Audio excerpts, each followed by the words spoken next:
Our next speakers, Mitchell Brouse and Paul Chellevold, will be discussing how to navigate the BIL maze and creating funding roadmaps for your priority projects.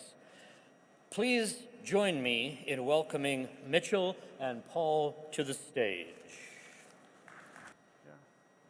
All right, good morning. Thank you, Paul, for that introduction and warm welcome.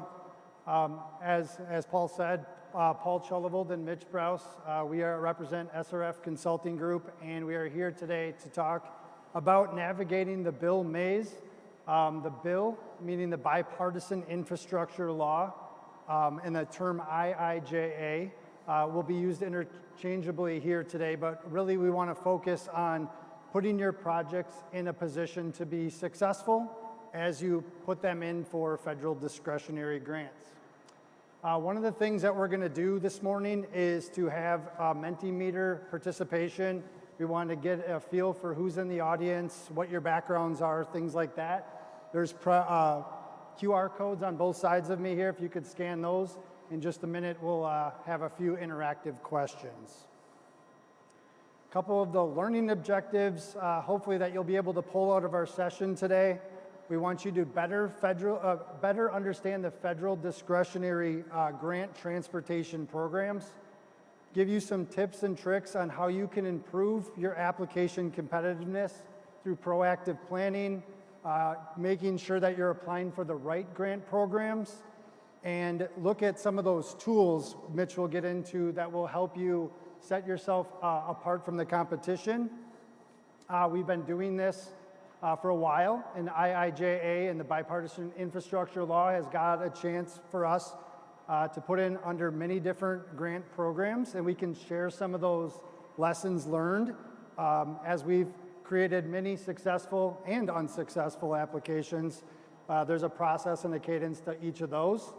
And then finally, given some time here, we'll take a little bit of a dive into the new administration priorities and the shifting priorities that we're up against. A little bit about myself. Again, I'll go through these really quick. Paul Chellevold, I'm our SRF Funding and Grants Practice Center leader for the company. I work on a wide variety of grant programs across a lot of different topical areas focused solely on transportation. Pretty much only focusing as well on federal grants. This has given me the opportunity to serve in roles such as like strategic advisors and project managers for projects of all shapes, sizes, for a bunch of different clients. We have a big team, manage a staff of 55 people within our organization. Again, bringing in those resources as needed throughout. And then Mitch. Yeah, thanks, Paul. Like Paul said, my name is Mitch Brouse. I lead SRF's planning and funding and grants planning and prioritization practice. And so we work with state DOTs all the way down to small local communities to help them understand and plan for pursuit of grant funds. I've worked at SRF for a little over 3 years, and then I worked 7 years in county government prior to that. And just in the last couple of years through IIJ, I've had the opportunity to work with a number of communities to help them plan out their pursuit of grant dollars, but also have served as project manager and lead writer on a number of successful grant applications across a variety of programs. So the last slide I'll kind of cover here, just so you can get to know us just a little bit better. As I mentioned, SRF has a team of 55 that we manage, staff that can be brought in at any part of the grant cycle. We provide services, everything from soup to nuts, feasibility studies or early proactive planning, all the way through the grant writing, the grant management agreement process. So if you need assistance with running your projects and reporting, we can do that. But really we're focused today on bullet points 2 and 3, which is project prioritization, which Mitch will spend a good chunk of the presentation today covering. And then obviously grant writing, it's an art, it's a skill. How do you tell that story for your project that sets your application apart from the hundreds and even thousands of other ones? And how do you get that your application kind of viewed in the Well, it's 12:30. I've read 13 of these today. I'm right after lunch, and they happen to pull your application. How do we kind of use some of those things that we can have your application, tips that we can give you to have your application stand out? We're across the upper Midwest, upper Northwest part of the United States. We work with several DOTs. We're working with counties, cities, towns, tribes, specialty agencies all across the upper Midwest in those 12 states. And we're pretty decent at it. IIJA, one of the positions it really gave us was that reinvigorament of like, hey, we can be really good at this. It allows everyone to kind of start over with the playing field. We've secured $2.2 billion over the last 5 years, worked with a lot of clients, like as I mentioned, a lot of applications, a lot of lessons learned. And then, as I mentioned, we'll be focusing today a lot on MPDG, RAISE grants. We punch above our weight a little bit on these programs too. And I think some of the tips and tricks you'll learn from Mitch and the prioritization, that proactive planning will really serve well in boosting your chances for success. So one of the things, as I mentioned, now that you know us a little bit, we would like to get a better understanding of who's in the audience, why you're here attending this session, wanting to know a series of Mentimeters. So if you could pull out your phones, we'll have Mitch lead us through a couple questions here. Yeah, so first question, we just want to understand, where are each of you coming from? What's your current role? We won't linger on this too long, but we did just want to get a sense of, who's here and where you're coming from so that we can kind of cater our discussion to the folks in the room. So we'll just give it another couple, 30 seconds or so, and then we'll move on. Like I said, we don't need to linger too long. But it looks like we've got a pretty good mix of the groups that we kind of expected: state government, city, county, MPOs, and of course, a number of private consulting groups. So let's go ahead and move on to the next question then. I see there's still responses coming in, but we'll move on. We also just wanted to get a sense of how familiar each of you is with IIJA and BIL. Like Paul said, we use those terms interchangeably, but we're just talking about the same infrastructure and investment bill that brought billions of dollars into, to become available for a number of states and projects. So a lot of you have a little bit of understanding. Huh? What does that mean? Yep. Okay. There's a reason why we're here. This is really helpful. So we'll try to cater our speeches and our talks here a little bit more towards the general focus. Thank you, Cooper, for sending that up. One more. We got one more. I think we have one more question if you want to jump to the next one. Yep. And then again, we just wanted to get a sense of if anybody in the room has actually worked on these applications. Like Paul said, there's, we're going to share some grant writing tricks and tips and things like that, and we just want to get a sense of if people have kind of done this. There's people like Paul and I who really come into the office, and this is what we do for 40 or 50 hours a week, and there's others who, don't spend as much time. Lots of nevers. So yep, I see we have lots of nevers. So I think that's a good starting off point for what we're going to talk about here today. And so Cooper, we could go ahead and jump back to our presentation and we'll let those finish up.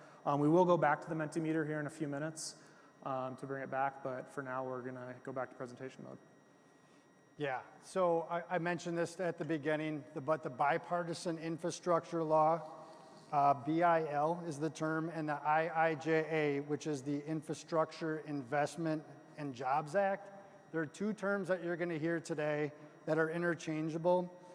The point that we want to bring here with you today is this bill brought $1.2 trillion signed at the Biden administration, in which $258 billion was put into transportation discretionary grants across 105 different programs. And obviously we're not going to spend time on each of the 105 today, but $258 billion has been really broken up into these 6 color codes: roads and bridges, which is things like RAISE infra grants, bridge improvement programs, or BIPs.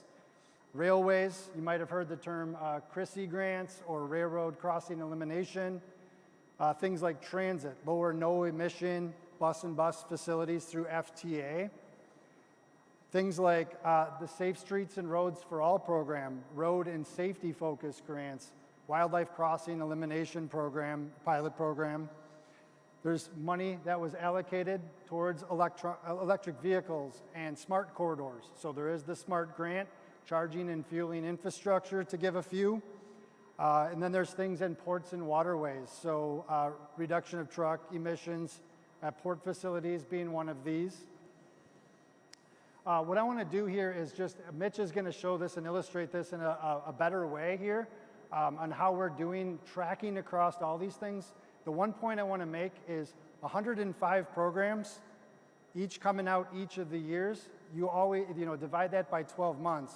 A lot of times there's 8 or 9 grants going at once. And so we're keeping track of the cadence and everything as part of these grants, and Mitch can dive into this one a little bit. Yeah, thanks, Paul. And so, as Paul said, we come into work, this is what we do all day, every day. And so we spend a lot of time trying to track and understand the cadence of these grants, when they're coming out, when the money's going to be allocated. As you'll hear as we get a little bit further in our presentation, understanding the timing of these programs, how much money is going to be available when, is a really, really important part of doing this actual proactive planning to help understand how we can bring money into our communities. This is a calendar that we helped the Minnesota Department of Transportation put together. We also helped Wisconsin DOT put together a calendar. It's obviously just a small number of the 105 grants that Paul just alluded to, but it's something that's kind of important for us to be able to understand the cadence and the timing of these programs. So when we look forward, we can get some predictability and understanding of when these programs come out. With the influx of grant programs that came with the adoption of IIJA, there became a lot of uncertainty about what these programs would look like, and then how they would be structured, and how when the timing would come. And so by looking at this, we can not only understand when we think the next NOFO is going to come out, the Notice of Funding Opportunity, we can also get a sense of when do we think the funds are going to be awarded. Because for some of these programs, we have a very clear deadline, like the RAISE program. They have to announce awards by the end of June. Some of these other programs is taking 10 to 12 months. And so if you're set to break ground in 10 months and your application is due in 2 months, and we know it's going to take a year before they announce those awards, that's probably not an opportunity that you can actually use for your project. And so we track this stuff really closely. It's still somewhat unpredictable, but this does give us a sense of the cadence and the timing of these programs so that we can incorporate those thoughts into our overall planning. The other thing that I want to point out on these is the purple shading there. That indicates that all 5 years of IIJA funding has been spent. And so that's no longer an opportunity that's available to us unless we see some new influx of funding into those programs. And so it's kind of important to understand when are these going to end, and how quickly is that money being awarded and sent out to the public. And so the last Mentimeter exercise we wanted to do quickly was just to get a sense of, if folks in the room understand how competitive these programs are. I know these are a lot of acronyms, and so I'll do my best to explain them. You'll have about 10 seconds to answer each question as we go along. And so if we can put that in, oh, it isn't, okay. It is in presentation mode, sorry. And so if we can go ahead and start this one. This is the RAISE Build Transfer Tiger program. It's changed names over time. It was RAISE during the Biden administration. Trump administration just changed it back to the Build program. But this is kind of our most general program, funding all sorts of different transportation, roadway, multi-use type projects. So good, we can go ahead and click to the next screen. Is it giving us? Oh, we got one more. Oh, sorry, this is our first, sorry, I got off. So this is our first question. So if you can go ahead and answer, you got about 10 seconds, and then we'll get a quick answer on this one.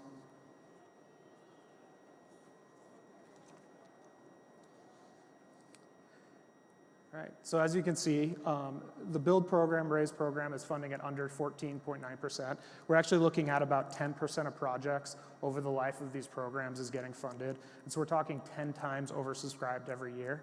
If we want to go ahead and jump to the next one.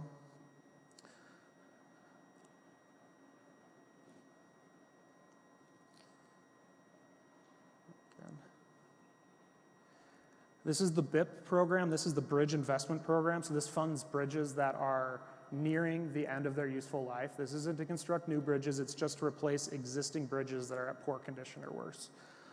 There's very large projects funded under this, like the Blotnick Bridge in Minnesota and Wisconsin, and there's also a lot of much smaller programs or projects. And again, we're looking at under 15%, and this program's funding only 3.5% of the projects. If we go ahead and jump to the next one. One more.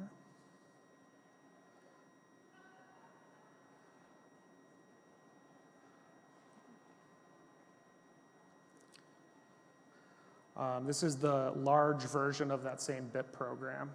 So these are bridges that are over $100 million.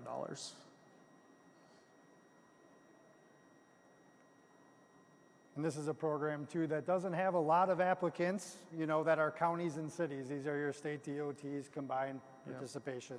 Yep, it looks like people are catching the trend here. Again, we're looking at under 15%, about 10% of applications, the BIP large program, but funded. The percentage is a little higher in that program because only $100 million bridges are eligible, and there's just not that many of those. We go ahead and jump to the next one. Just got a couple more here to go through. Yeah.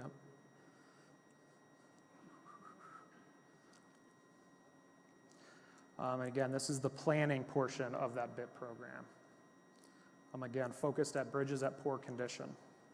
Anything from environmental to preliminary and final engineering is included in this program. And planning refers to anything pre-construction. So before the actual construction dollars are used, that's what the term planning is in parentheses. So. And we did change it up a little bit on you. With this being a planning program, we're seeing about 27% of projects funded. So slightly higher rate, but again, much lower dollar amounts in this program. We go ahead and jump to the next one. Just a couple more. This is the SS4A Capital Grant Program. SS4A is Safe Streets and Roads for All. This is a program that state DOTs are not eligible for, so it's focused on local communities and MPOs. Again, these are implementation funds, so actual construction funds.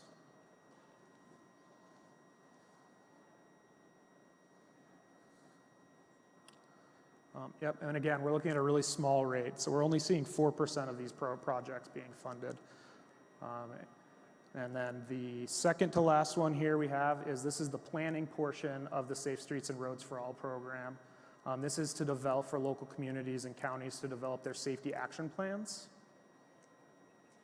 And safety action plans here are things that set you up for every type of IIJ grant under those 105 programs. So this is a good one. You'll hear us talk a little bit more about.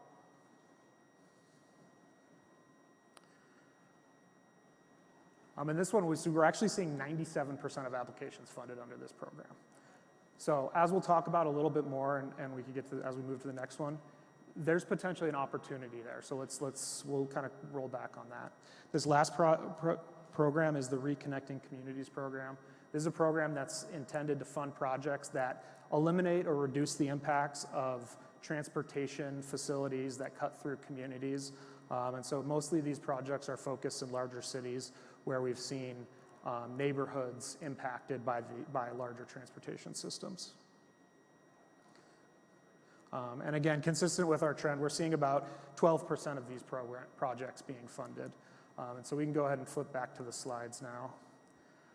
And that's the end of our Mentimeter. Appreciate you all for kind of entertaining us with that. What we're trying to establish is that many of these programs are ultra competitive. And so there's a lot of things that you should or need to be doing if you want to get a leg up in this process. Like Paul said, we've seen 105 projects added, $250 billion. That's a lot of money and a lot of opportunities, but it's also highly competitive. The other thing, and I alluded to this earlier, is that SS4A Safety Action Plan is funding at a really high rate. And so there's a significant opportunity there. And so communities should be considering whether or not it makes sense to go after these funds, because while there is a local match required, it could bring some money into your project and allow you to do some prioritization and planning on your most important safety projects in the community. And I'll just add on to the SS4A Safety Action Plan. These are very simple 2 or 3 page applications that many can do without consultant assistance. So again, and it sets you up for being able to take that whole safety action plan to go after implementation dollars in future IIJA programs. The one caveat to that program is it does require a 20% match, but safety action plans run in the range between $80,000 and $300,000, or a little higher depending on the government agency who's applying. But it is a really great opportunity, as Mitch said, to bring some dollars to study and map out those priority projects. And so there's just a couple other metrics that we track and like to share as much as we can. We like to look at the average size of award and the amount of awards that are given every fiscal year. Again, this is just another way for us to try to identify where are there opportunities. Obviously, this is a factor of the amount of dollars that are available in each of these programs. But we think it's important to be thinking about spending time focusing on grants that either have a lot of awards every year or bring in very large dollar values. And so we've highlighted just a couple of them here. The RAISE or BILD program, as we've talked about a lot, and a lot of this presentation we focused around.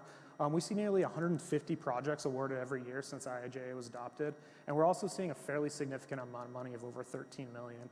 We see similar rates on the bus and bus facilities program. And then the MEGA program, we're seeing over $150 million on average per project, but only 6 projects awarded.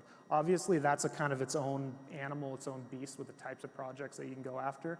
But there is a significant opportunity to get a lot of money into your community or into your program to offset costs of some of your very large projects from there, even if we are seeing a smaller amount of projects funded.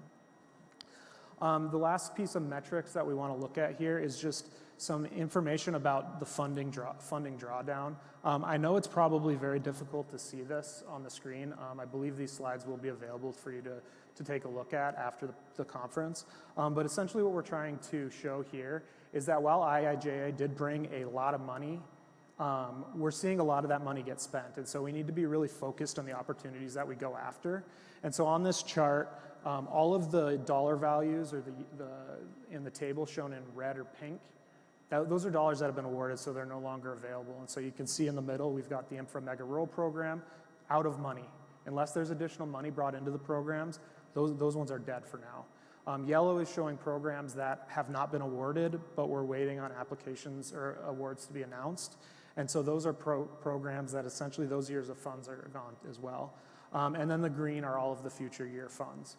Again, this is just a small number of the 105 programs, but they're ones that we thought were most applicable to this conversation.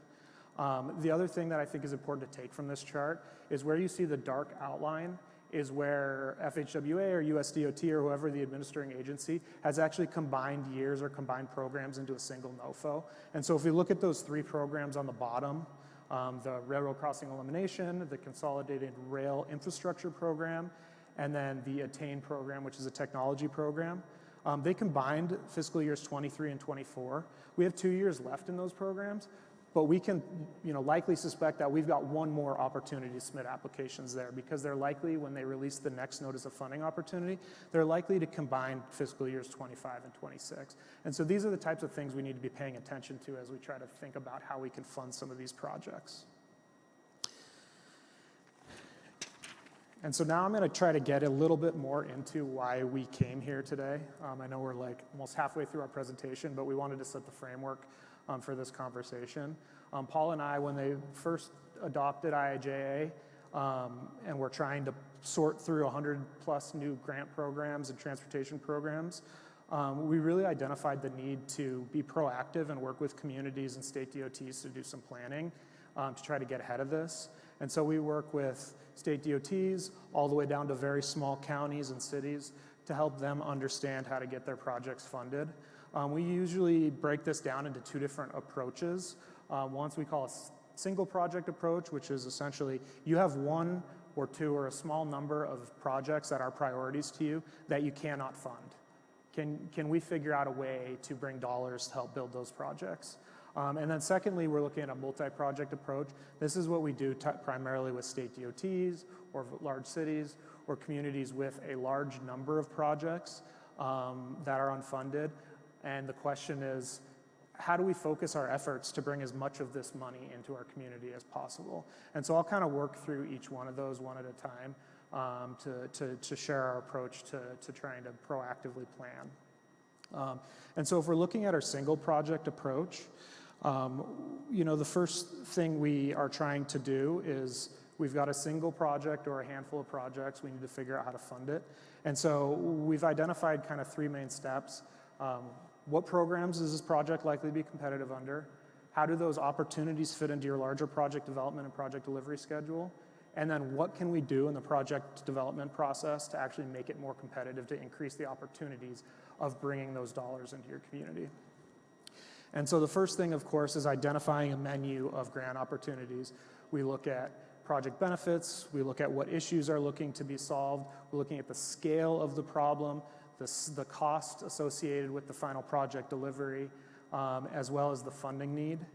We're then able to dig into eligibility, some of those high-level competitiveness considerations, and then higher-level federal administration priorities, but also your local priorities. One of the things we like to do is kind of build out a matrix like on the screen, where we have grant programs across the top, and we've got the different criteria and features of each of those programs moving top to bottom. And essentially what we're trying to do is have a quick way to analyze projects across a number of programs and get a sense of, does it check all the necessary boxes? This also allows us, as we move down this matrix with each of these projects, to identify, this project may hit 5 of the 6 boxes for, say, an infra program, but that 6th box is really important, and so maybe we need to try to address that as part of developing the project. And so this just allows us to align programs or projects with a menu of options, and so we're not wasting our time pursuing programs that we're not going to be competitive under. And so once we've identified those menu of options, we then want to make sure that we're kind of mapping out the opportunities to go after those funds. I think it's important to understand that many of these or most of these projects do not get funded in their first opportunity, their first chance. And so as you're thinking about funding your project through the use of grant funds, you really want to be mapping out multiple opportunities across multiple programs, across multiple application cycles. And so for instance, this is just kind of a made-up example that we like to use. We're looking at a project that's being developed between 2022 and the end of 2024, and then we'll go to construction after that. And so we've got 3 opportunities to go after reconnecting communities funding. We've got multiple opportunities to go after safe streets and roads for all funding. One of the things you'll note too, and I don't know if you can see it on the screen, is early on in the process, we're maybe going after planning funds because the actual scope of the project is a little bit unknown. But eventually, as you develop that project, you need to transition to actually go after construction funds.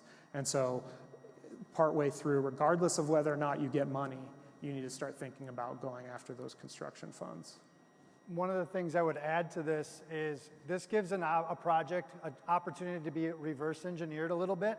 As Mitch said, looking at possible areas, whether it's in the ultimate construction, what happens if that gets delayed? Are there opportunities to be taking some chances on a few of the grant opportunities? So I think this works really well within an existing project schedule so that you can look holistically on your project and apply, as Mitch said, either for programs under a certain program when it wasn't successful that first time, when might be that next opportunity, kind of tying it back to that calendar, or what other opportunities might we be able to go second and third and fourth bullet while they're still trying to decide on an award. So again, we always look at projects. If you can get $100 million, $5 million, $2 million on a project, and you spent $10,000, $50,000, $100,000 in staff or consultant time, that's still a pretty good bang for your buck or a good benefit cost. But looking at it out, mapping it all out is really an important one. This is a great illustration.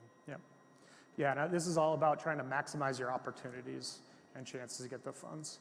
And then the last thing that we want to make sure is important that you consider is especially with projects that will only happen with the use of grant funding, you should really be considering how that grant project, or how you can consider that grant funding as a part of your project development process.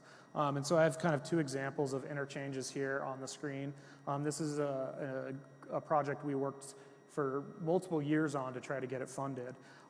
Essentially, we're looking at a signalized intersection, the last remaining signalized intersection on 100 miles of highway. The initial layout was to build a large interchange.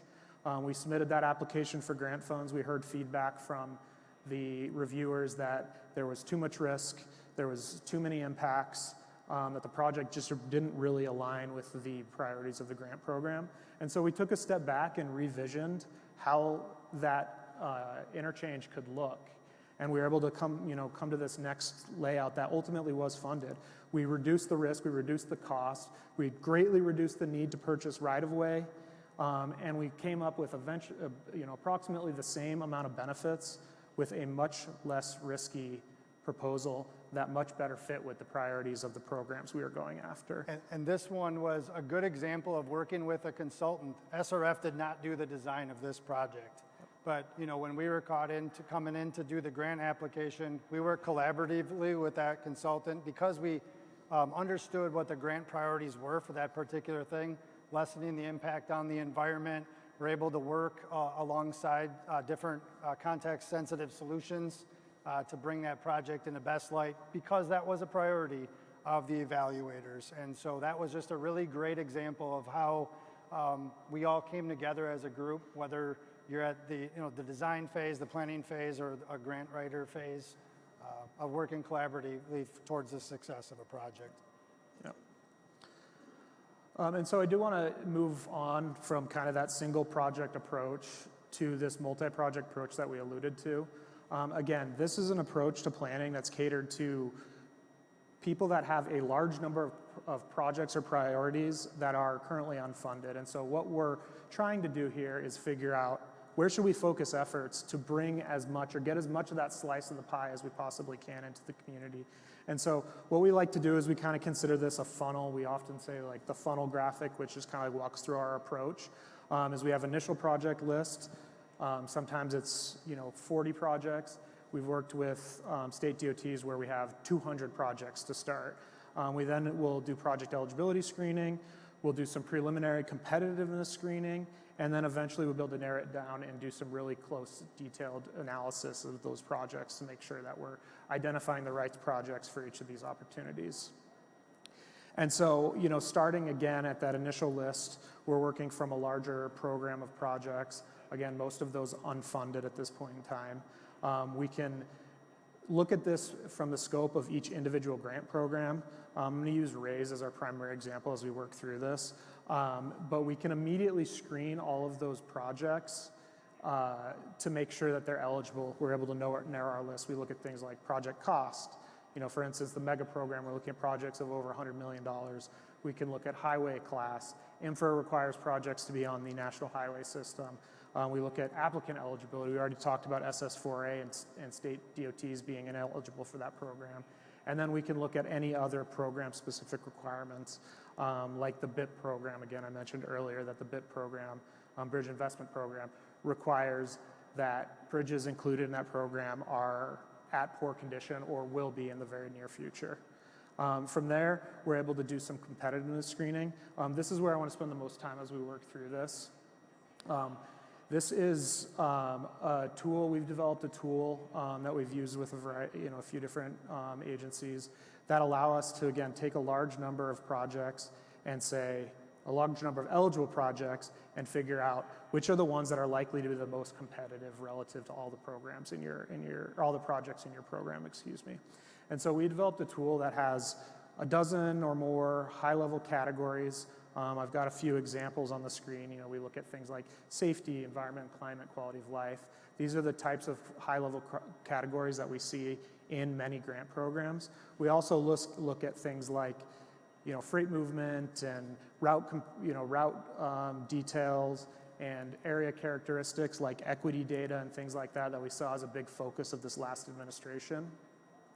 And what we're able to do is we've got a database of data on each of these projects in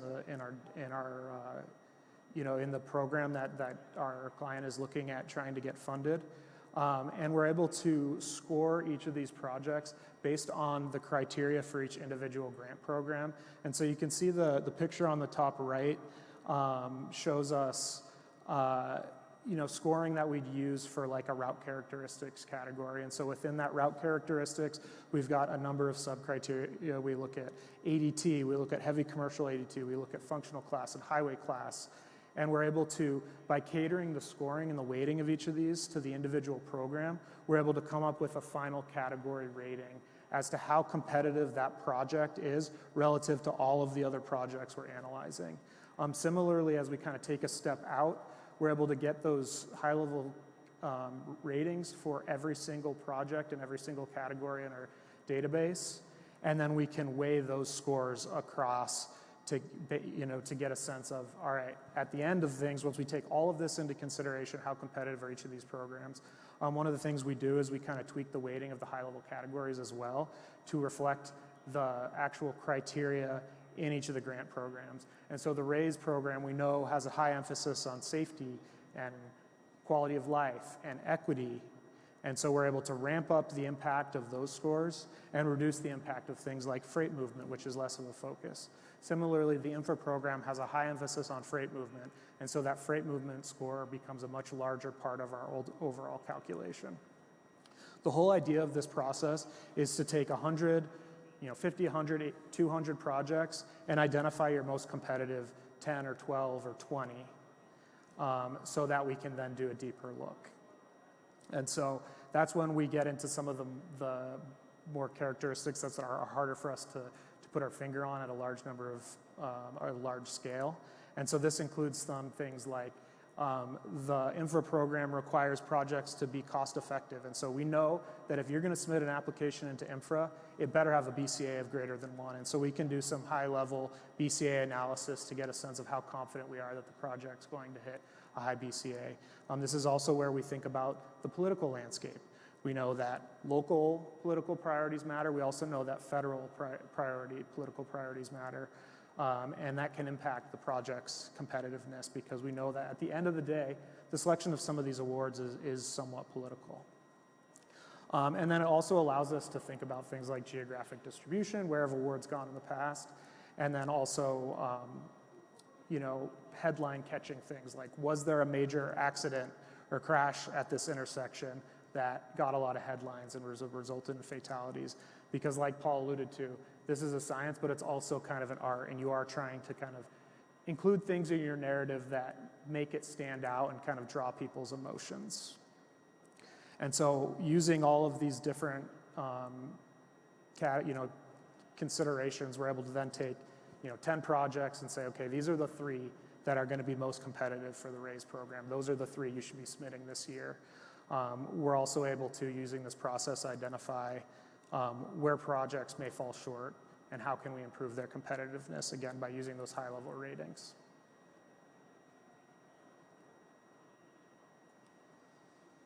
Awesome. So thank you, Mitch. That was really informative, and hopefully that helps with setting up some of those first steps that you really need to do as an agency or entity to go after federal grants. I get asked this question a lot. Give us just like 5 or 6 tips, tricks, stuff like that. We don't have time probably to go through all of those today, so would love to catch up with you after the session to share experiences, examples.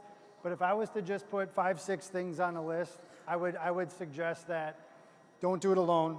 Get help. Get the assistance of a team. It doesn't mean you have to hire a consultant.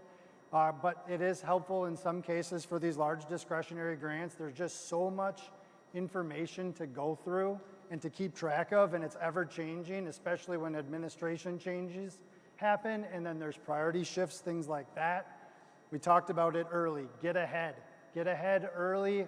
Proactive planning is the key to success. That's oftentimes months and years in advance. Start identifying what those projects might be, and then map it out on how you might be able to prioritize and secure federal funding. Yeah, if I could just add one really quick one too. Take advantage of debriefs. When the agency, if you submit an unsuccessful application, the agency comes to you and says, would you like a debrief? You're not going to get groundbreaking information, but you are going to get good data, understand how to make your project more competitive. And so it's really important to take advantage of those when they're offered. I'll just hit on a couple more really quick. Staying informed, that's a task. I mean, there's a lot of changes that go out. NOFOs, Notice of Funding Opportunities, are sometimes open for 12 weeks. They're making amendment changes, they're making priority shifts, news events are affecting the selection process of those. Use that NOFO, though, to guide everything in writing. Remember, they're reviewing 15, 20 of these potentially in a day. And so when you can organize that information, answer the questions that they want to see in their applications, I think that goes a long way. And what can you do right off the bat to identify what makes your project stand out? What is unique about your project that if I read it at 1:30 and I'm ready to take my nap and it's the 10th one of the day, I remember that project. This one's good, met all the criteria, the NOFO helped me get there. I think this is my favorite slide.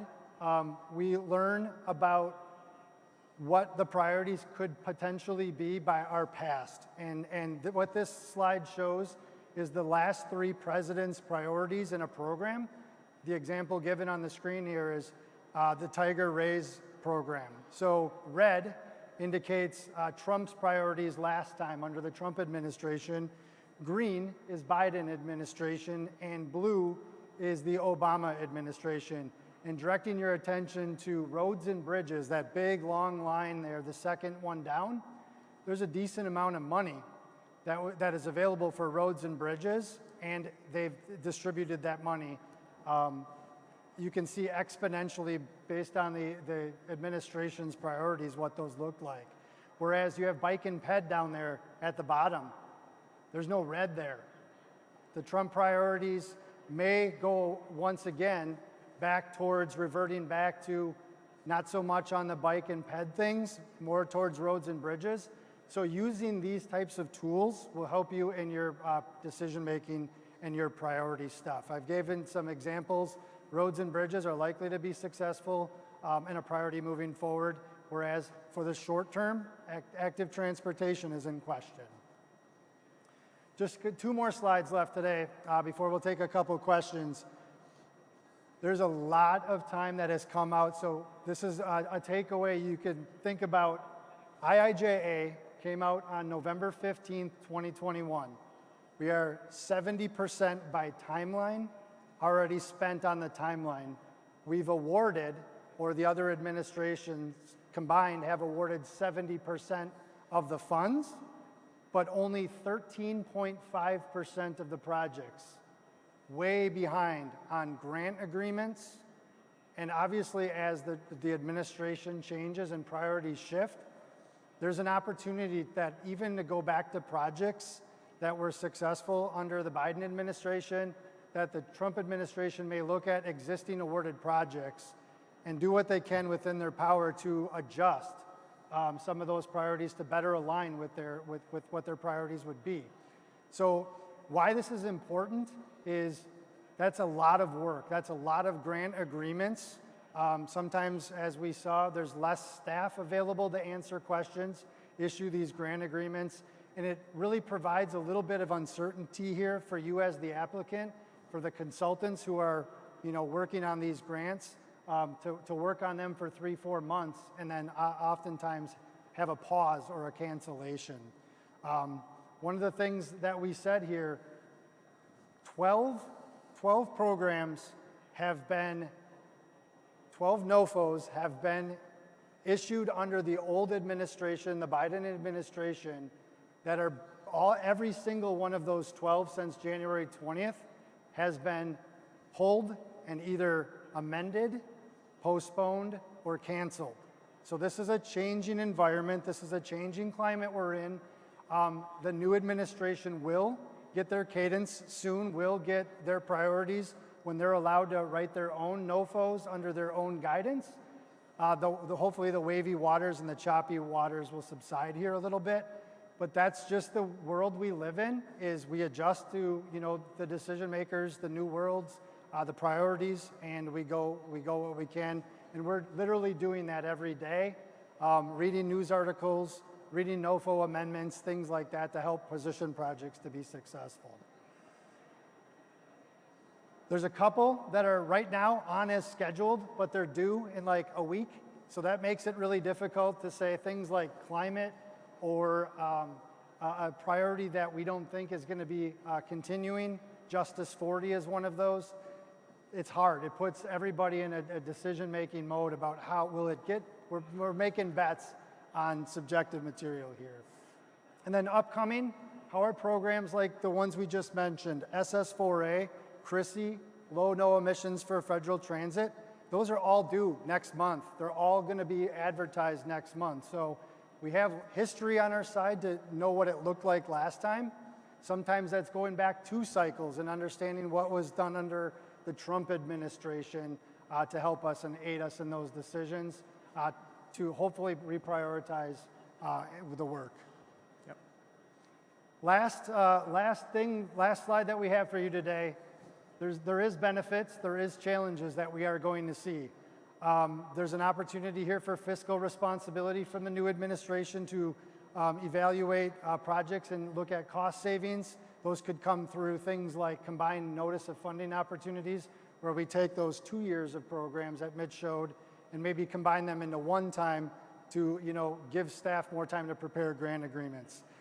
There's things like predictability. We talked about the build grants and already lessons learned in 2018 and 2020 under the old administration. Maybe some of those things come forward, maybe they don't. And so that uncertainty that we're in right now provides a little bit of the rocky road. And then obviously one of the benefits that we could get is a streamlined process. An opportunity here to make applications easier for all of you, especially if you're running an agency with not a lot of background doing this. It's always been a goal to make the grant process not scary for applicants. So hopefully this administration will look at opportunities to make the application process easier for each and every one of you. That's it.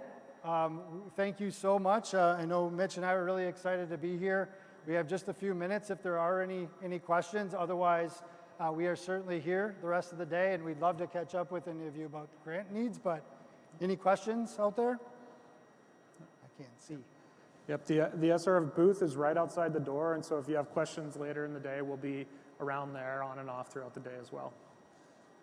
Shout out if you have any questions, or raise your hand loud. Otherwise, it's lunchtime. So, all right. Okay. Well, thank you all. Thank you for your time.